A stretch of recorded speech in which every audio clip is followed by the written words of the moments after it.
Hello friends, so today we're gonna discuss the problem from lead code binary tree level. So this is a very important question from interview point of view. A lot of interviews ask to print the level order traversal of a tree. So if you know this, then it's fine. If you don't know this, you can understand this with this video. But in this traversal, you have to return the bottom up level order traversal, which means that as you can see in the example, if this is a tree, this you should return a vector of vectors in which the first level or the bottommost level, all the nodes in this you have to return the value of all the nodes in the bottommost level, then the second level and third level. So what you can easily do here is you can first travel it from top to bottom and you can reverse the whole vector. Okay, so we're gonna discuss how we can do a level order traversal of this tree, and in the final we can reverse the whole vector, and then the bottom will come to the top and top will come to the bottom because we are reversing it. So we're gonna understand how we can do a level order traversal using one queue. Okay, so there are two techniques in which you can use two queue, and but we're gonna discuss how we can do in one queue. So this is a tree I've drawn here. This is 1, 2, 3. It only has left child and it only has right child. Initially, what we will check that whether the first node exists or the root node exists or not. If it doesn't exist, we'll break out. If it exists, we will. This is a queue of the addresses of these nodes. So I'm denoting it with this value, but these are actually the addresses, the node addresses. So we're gonna define every level by a null vector or a null value to define its end. So initially what we will do, we'll make a queue and we will push one and a null in it. I'll denote null with n, which means that there is only one node in the first level and then there's a null. So we will do iterations over this queue until the queue become empty. Okay, so we will first pop out the first element and then we will print that there is only one element in the first level. Then what we will do, we will check whether this node has children. Yes, both the left and right children exist. So what we will do, we will push these children in the queue. Cool. And whenever we meet a null, which means that now our one level is completed. So what we can do, we have made a vector to store all the elements in the particular level. We will make this vector equal to 0. And then what we will do, we will again pop out this elements from the queue. Now we will iterate over from 2. We will check that whether and whenever we are on null, what we will also have to do it is that we means that one level is completed. So we will again push one null at the end of the queue, which will help us to know that now whatever elements are there in the queue between these two nulls is the next level. Okay, so what we will do, we will pop out the next element in the queue, which is 2. Check out its left and right children. Its only left child exists, so we'll pop this in the queue. Pop it out.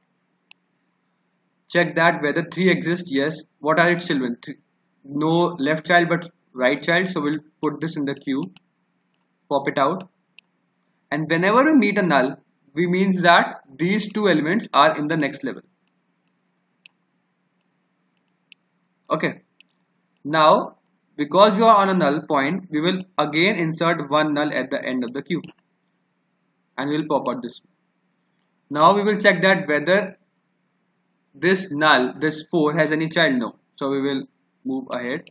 Whether 5 has any child, move ahead. Now we will at a null point. So these two are in a different level. But as we know that whenever we see a null, we will insert a null at the end. And thus, whenever we see a null, we will keep on inserting nulls. And this will never terminate. So what we will do, we will always check that whether there are two consecutive nulls. If whenever we are at a point in which we have a null and the next element in this queue is also a null, which means that there is no element in between these two nulls which can form a level, and thus we will have to break out at this point. I hope you understand the logic. This is the way we can use or do a level order traversal in a tree using only one stack. And then we have stored all the levels element, and then we will just reverse it and we will get the bottom up view, which means that the bottommost level has 4 and 5, the next level is 3 and 2 and 3, and the top level is 1. I hope you understand the logic part. Let's move down to the code part now. So I'll make it bigger to make it more clear. Cool. So let's see. We have made a vector to return the answer. This is a queue. If the node is empty or null, we just return v, which is the like empty vector. First, then what we will do, because the root is not null, we will push this root in this queue and also a null, which I've told you. We'll first insert the root and null. Then this is a container which will contain what are the new nodes values in each level. Okay, and what we will do, because the first root we have taken to be a level, we know that this is the first level, so we will push the value of the root node in this v vector, which is the vector for all our levels. Then we will do our iteration till this queue is not empty. We will pop out the first element from the queue and we will check that whether it is null or not. If it is not null, which means it is not like it has some value, then we will check that whether this current which we have just popped out from the queue, it has left child. If it doesn't have any left child, then we will do nothing. But if it has left child, which means that the left pointer is not null, what we will do, we will push this left child in the queue, and what we'll do, we will push this child value in the container, which means that we are storing the value of the node on the level on which we are. Same will do for the right child. And whenever we hit a null, what we will do, we will check that whether our size of the vector we want to push in V, the container size is not 0. If it has some values in that level, we will push that V in the final answer vector. And then after pushing that, what we will check that we will also push a null at the end of the queue, and we will check that whether the front or the next element in the queue is equal to null.